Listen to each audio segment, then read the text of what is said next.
Hi boys and girls, I'm doing a quick video on subplans for grade 4. So all of my Wednesday students, Furtado, Callahan, Anderson, and Tartufo, there are a good amount of you that need time to just finish up your Rube Goldberg projects, like the example we've looked at many times and you've been working on for a number of weeks.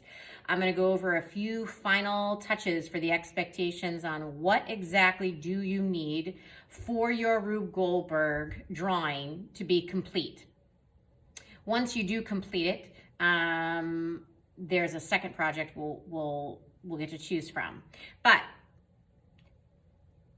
let's talk about the project. You have taken your rough draft drawings and you've put them into a final drawing here. You know that you need to have 8 to 10 different simple machines or objects that keep your chain reaction moving. And you know that you need to have at least 2 creative moments. I have a pterodactyl up here. We've talked about a chicken laying an egg. We've talked about the idea of, a hot air balloon dropping something down the side of its basket. I mean, it could be, balloons popping and causing another reaction to happen or move along.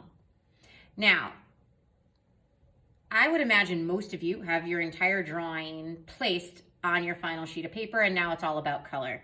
You guys know that you can find the colored pencils on the cabinet, on the top shelf. You can use colored pencils. That's the recommendation for all of your small little drawings. I want you to definitely be thinking about mixing, blending your colors, and even adding some interesting patterns into some of your design. Once your colored pencil is complete, then you have to think about how to make these different shapes and machines stand out. I've actually outlined them with like bold colored pencil, but you can also use micron pens to outline these different shapes. I'm gonna leave that entirely up to you. You can use micron to outline the arrows, or if you have numbered, it's not required to number your Rube Goldberg machine, but some of you have. So going in and just using the micron pen to make your numbers stand out a little bit more is definitely something you could try.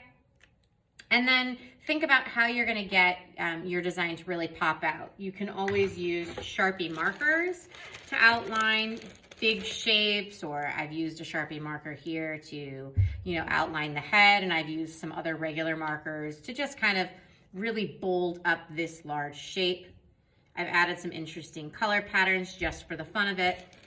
Once you have all of those main coloring things taken care of, which they're all listed up on the board under color, I literally have on the board color, and then it says, use color patterns, you can mix and blend, and then you've got to think about background and outlining things.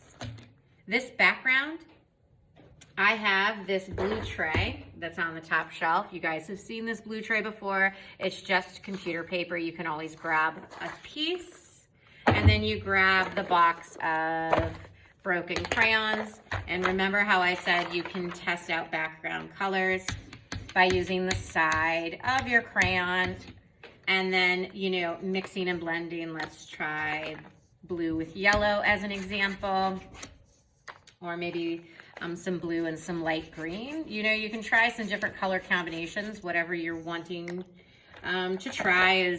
You're the artist, you figure out what you want to experiment with. But the idea here is that when you experiment and mix and blend these different colors, that then you can rip off a piece and put it next to your portrait and see if that color combination works. If you like the reddish orange, then you know that you need to, do that for your background, or maybe you're gonna use the yellow and the blue, which is what actually I did. Either way, this is considered a final piece because I've, got a color plan or a color pattern using cool, warm, cool, warm, cool, warm, cool, warm, something to think about. We talked about that quite a bit in the past. I want you to mix and blend, outline, and just have fun with the backgrounds. This should be an art piece when we're finished. Now, Let's say that you are 100% done. You're going to tuck it into your color folder because I want to definitely take a look at the finals before you take them home next week. For any students that are finished, I actually have prepped a whole bunch of cardboard pieces, and I also have some paper towel rolls. And I'm going to have different cardboard pieces folded and cut for you. And your job is going to be to use paint sticks to just decorate them with bright, bold colors, using patterns to just make an interesting design. Some students have already done this in some of my classes. Here's an example of a large piece of cardboard where the student used red paint stick and then put a purple stripe pattern on the top. And then on this side, it looks like we've got, you know, a zigzag line and lots of color mixing and blending. This is actually going to be installed outside in that green tiled area because we're going to be making our own marble run. So for all of you that are totally finished with the Rube Goldberg design, you're going to go in with your paint sticks and just really have fun decorating and creating mixtures and blends and patterns so that when I see you next time, we will have already started actually creating, you know, our own Rube Goldberg machine out in the hallway. All right, so have fun with this. I would say, you know, do your best at mixing and blending, and don't just do solid colors. Really just have these be highly creative because it's really going to just showcase a really fun, you know, creative machine when we're all finished out in that hallway. All right.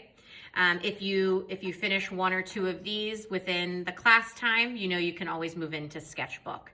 And Sketchbook can be obviously using Google Classroom. You can go to my website, or you can even use the art library that's on the blue cabinet on the top shelf.